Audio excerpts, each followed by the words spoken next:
I still have the tape. It's in a shoebox under my bed, wrapped in 3 layers of black plastic, with a note taped to the front that says, "Do not watch." I wrote that note myself. I wrote it the night after I watched it for the second time. The first time was an accident. The second time was because I didn't believe what I'd seen. There won't be a third time. I found the tape at a garage sale in the summer of 2019. It was in a cardboard box labeled "Free," full of old VHS cassettes, recordings of sitcoms, news broadcasts, someone's wedding. The tape had no label, just a blank white sticker, yellowed with age, with nothing written on it. I took it because I had a VCR in my basement and I was curious. I was always curious. That was the problem. The tape didn't have a case. Just the cassette, dusty and faintly sticky, like it had been stored in a humid place. I took it home. I went down to the basement. I popped it into the VCR. The first thing I saw was static, blue screen, then snow, then a flicker of tracking lines. I adjusted the tracking. The picture stabilized. It was a living room. Not mine, someone else's. The furniture was old, 1980s style, beige couches, a wooden coffee table, a television in the corner, turned off. The lighting was dim, like the only source was a single lamp, somewhere off camera. The camera was stationary, maybe on a tripod, pointed at the center of the room.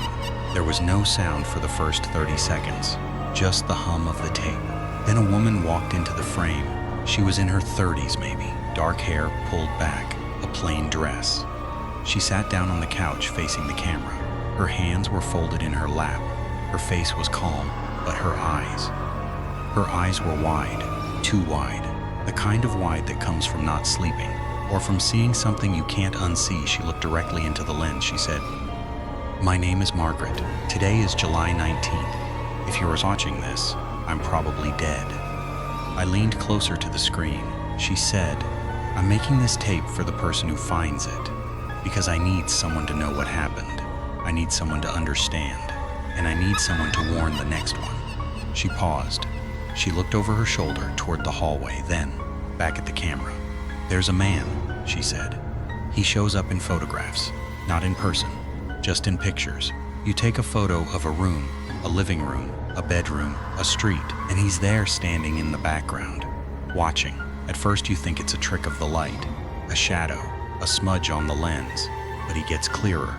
Every photo you take, he gets closer." She reached under the couch cushion and pulled out a stack of photographs. She held them up to the camera, one by one. The first photo showed a kitchen, bright, sunny, normal. In the background, by the window, a dark shape, a man, tall, thin. His face was blurry, but I could see the outline of a suit, black, old-fashioned. The second photo showed the same kitchen, different angle. The man was closer. He was standing by the table now. His face was still blurry, but I could see that he was facing the camera, facing the person taking the photo. The third photo showed a hallway. The man was at the end of it, closer still. His face was starting to resolve. Pale skin, dark eyes, a mouth that was slightly open, like he was about to speak. The fourth photo showed a bedroom. The man was standing at the foot of the bed. His face was clear now. He was smiling. Not a nice smile. A smile that said, "I know something you don't." Margaret put the photos down. Her hands were shaking. "I stopped taking pictures," she said. "I threw away my camera. I hid my phone. I thought if I didn't capture any more images, he couldn't get closer. But it didn't matter, because he started appearing in other people's photos. My sister took a picture of her kids at a birthday party. He was in the background. My neighbor took a picture of his new car. He was reflected in the windshield. Every photo taken within a mile of my house, he was there, watching, waiting." She looked over her shoulder again. The hallway was dark. "Last week, I found him in a selfie I took 3 years ago. A photo I'd looked at 100 times. He wasn't in it before, but now he is, standing behind me, his hand on my shoulder." She stood up. She walked to the camera and adjusted something. When she sat back down, she was closer. Her face filled most of the frame. "I figured out what he wants," she said. "He wants to be seen, not just in photos, in person. He's trying to cross over from the images into the real world. And every time someone looks at a photo of him, he gets a little closer.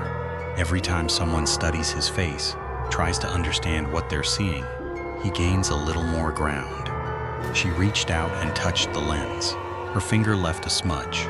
"That's why I'm making this tape," she said. "Because you're watching it. Every sec you watch, you're looking at him. He's in this video. He's been in every frame since I started recording. Behind me, in the corner, watching." I felt my stomach drop. I looked at the screen. Behind Margaret, in the dark hallway, there was a shape, a tall, thin shape. Standing perfectly still, I hadn't noticed it before, but now I couldn't unsee it. Margaret smiled. It was a sad smile, the smile of someone who had already lost. "He's behind me right now," she said. "He's been there the whole time, and now you've seen him too. You've looked at his face. You've studied him. You've tried to understand that's all he needs." She stood up. She walked toward the hallway, toward the shape. "I'm sorry," she said. "I'm so sorry." She disappeared into the dark.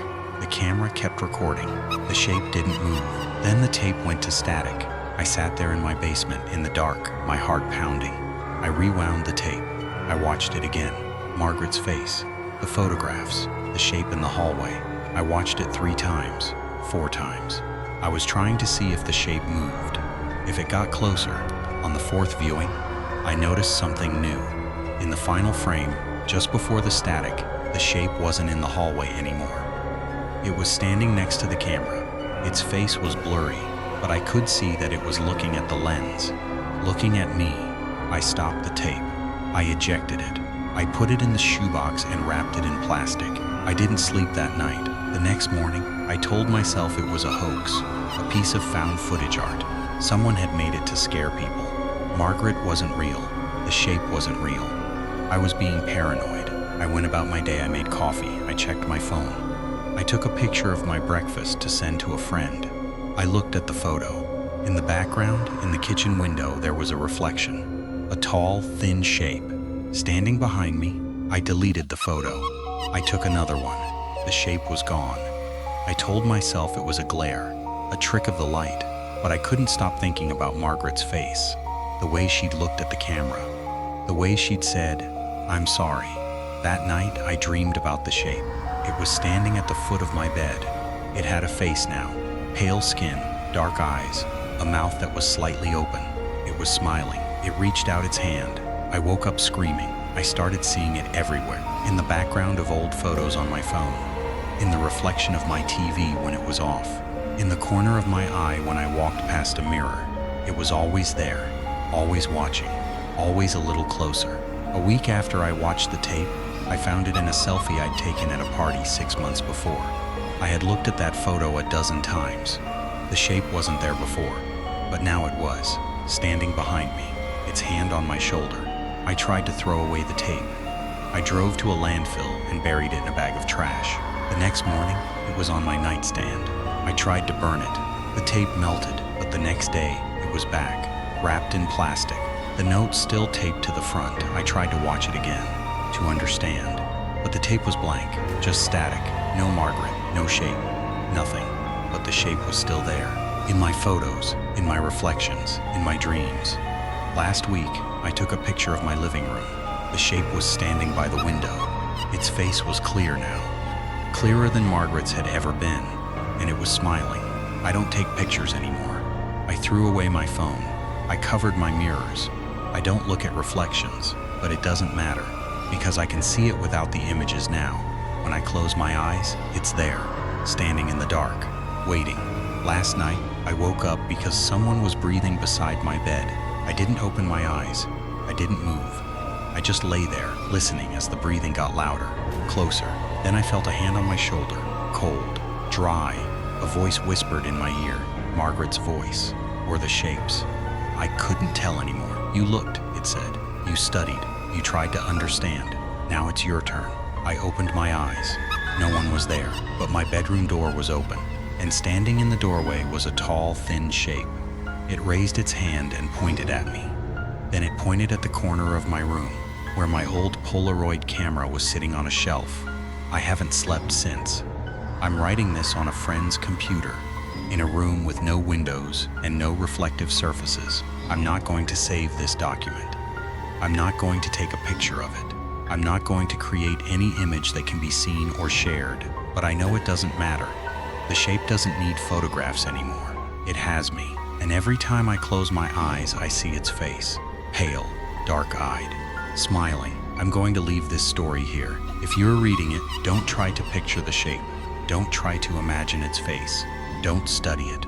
Don't try to understand.